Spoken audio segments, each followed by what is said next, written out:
Selama beberapa tahun, sepasang suami istri selalu berselisih satu sama lain. Diselingi dengan keadaan baik selama beberapa minggu, lalu kemudian kembali berselisih lagi. Meskipun si suami serba berkecukupan secara finansial, ditambah juga kekayaan si istri. Suatu ketika, si istri pun telah hamil bayinya yang ketiga kali, dan ini menyebabkan mereka marah dan saling berselisih kembali satu sama lain. Pada suatu hari, si suami merasa jenuh. Maka, dia pergi menyalakan mobilnya dan keluar dari rumahnya tanpa tahu kemana harus pergi. Kemudian, ia memutar musik dari MP3 player di mobilnya. Dalam perjalanannya, tiba-tiba ia dihentikan oleh seorang pemuda sederhana yang ingin pulang ke kediamannya. Maka, berhentilah si suami untuk memberikan tumpangan pada pria muda itu. Lalu, dia mempersilahkan agar pemuda itu duduk di sampingnya, sementara dia mematikan MP3-nya untuk mendengarkan si pemuda tersebut. Pemuda itu duduk dengan sedih. Maka, si suami bertanya tentang alasan kesedihannya. Lalu dia berkata kepadanya, "Saya dulu bekerja sebagai juru masak di sebuah restoran di sini. Lalu, sponsor restoran menjual restorannya kepada orang lain dan memindahkanku kepadanya. Padahal, sponsor pertama saya sangat berakhlak dan taat. Dia takut kepada Allah dalam setiap perbuatannya dan lantunan Al-Quran selalu terdengar di restoran. Tetapi, sponsor baru saya membuat saya bersedih karena dia selalu menyetel musik di restoran. Dan ini sangat menyakitkan bagi saya, sebagaimana ia menyajikan suatu hidangan seperti makanan dan minuman yang haram. Jadi, saya berusaha keras untuk kembali ke sponsor pertama saya. Akan tetapi saya tidak bisa. Lalu saya bertanya kepada sponsor saya yang baru, berapa yang dia inginkan jika saya pindah ke sponsor yang lain. Dia ingin 5.000 dinar, dan jumlah ini adalah semua yang saya miliki dari pekerjaan saya sejak lama. Dan sudah saya kumpulkan untuk membawa istri saya pergi dari rumah keluarganya. Saya sekarang dalam kegundahan yang sangat dalam, dan juga terjebak pada masalah yang sangat sulit. Istri saya tinggal di rumah keluarganya, dan jika sedang menelpon, ia selalu bertanya kapan saya bisa membawanya. Dan orang tuaku memberitahuku bahwa mereka malu dengan keluarga istri saya karena dia sangat lama bersama keluarganya dan saya tidak tahu harus berbuat apa. Si suami sangat terpengaruh oleh perkataan pemuda itu dan merasakan ketulusan dalam setiap kata-katanya.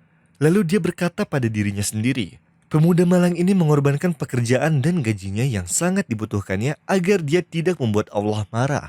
Dan aku yang diberkahi dengan uang justru terang-terangan dalam bermaksiat, mendengar lagu, dan juga merokok. Pasti inilah penyebab kesusahan yang aku jalani bersama istriku. Kemudian, dia melempar kaset lagu dari mobilnya. Sebelum pemuda itu keluar dari mobil dan setelah dia sampai di tempat yang dia inginkan, sang suami meminta kontaknya dan berkata, "Aku akan menghubungimu malam ini." Si suami itu kembali ke rumahnya dengan tersenyum, lalu bertemu istrinya dengan perasaan senang, dan mengatakan kepadanya, "Mulai hari ini, tidak ada rokok, lagu, dan juga film. Kita akan hidup dengan ayat-ayat Al-Quran dan semua yang menyenangkan Allah terhadap kita. Kita akan berpuasa, sholat, dan bangun malam bersama. Insya Allah." Si istri sangat senang dengan perkataan suaminya yang ingin ia mendengarnya bertahun-tahun yang lalu. Dan kemudian dia bertanya kepadanya tentang alasan dari perubahan ini. Maka dia menceritakan kisahnya tentang seorang juru masak muda. Dan setelah mendengar cerita itu, si istri menangis dan berkata kepada suaminya, "Saya akan memberikan uang padanya agar ia bisa memberikan istrinya dan saya tidak ingin darinya apapun selain doa." Suaminya berkata, "Saya akan memberinya uang untuk sewa rumah baru dalam jangka waktu 1 tahun." Kemudian si suami menghubungi pemuda itu dan memintanya untuk bertemu setelah 1 jam. Dan ketika mereka bertemu, dia memberinya 5.000 dinar agar dia bisa membawa istrinya. Dan mengatakan kepadanya bahwa dia akan menanggung biaya rumah barunya selama 1 tahun. Maka pemuda itu menangis kegirangan malam itu sampai dia tidak tidur. Bahkan dia sengaja bangun malam untuk mendoakan sepasang suami tersebut. Dan dengan rahmat Allah, si istri telah hamil semenjak bulan itu. Dan kehamilannya stabil, serta kekhawatiran mereka telah hilang dan tanda-tanda kebahagiaan pun muncul di antara mereka.